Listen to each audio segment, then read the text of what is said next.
कारण आपणच सगळे म्हणजे आहे त्या राज्य कार्यकारिणीमध्ये जिल्हा कार्य, कारण ते सगळे लोक माझ्यासोबत होते. मी काही खूप मोठा आहे असं नाही, पण त्यांनी सांगितलं प्रणव आज महाराष्ट्र राज्य कृषी सहाय्यक संघटना शाखा बुलढाणा यांच्या वतीनं जिल्हा अधीक्षक कृषी अधिकारी कार्यालयामध्ये कृषी सहाय्यक संघटनेच्या जिल्ह्यातील सर्व कृषी सहाय्यकांची या ठिकाणी सभा आयोजित केली होती. सभेमागचं कारण म्हणजे शासनानं जाहीर केलेली सन 2023 मधील कापूस आणि सोयाबीन उत्पादकांसाठी हेक्टरी 5,000 रुपये अनुदान ई पीक पाहणी आधारित अनुदानासाठी त्या सदर योजनेमध्ये काम करत असताना येणाऱ्या अडचणींचा संदर्भात निवेदन देण्यासाठी आज ही सभा या ठिकाणी आयोजित केलेली आहे.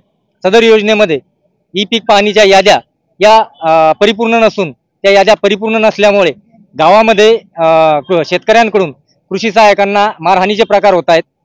त्यानंतर या योजनेमध्ये बरेचसे लाभार्थी असे आहेत की ज्यांनी ई पीक पाहणी केली पण त्यांची सदर यादीमध्ये नोंद झालेली नाही. ई पीक पाहणीचं काम हे महसूल विभागाचं आहे.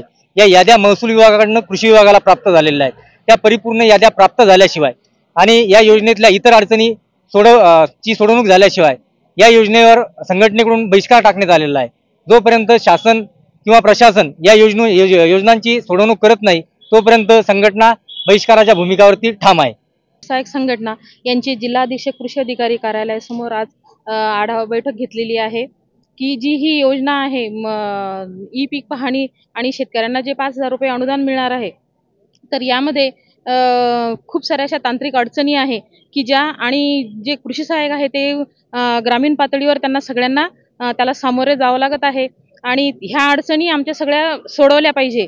म्हणून मग आजचं हे आणि ह्या अडचणी फार येत आहे, तर या अडचणीवर काहीतरी तोडगा निघावा व अधिकाऱ्यांनी काहीतरी मार्ग काढावा, त्यासाठी आजची ही या आढावा सभा ठेवलेली आहे.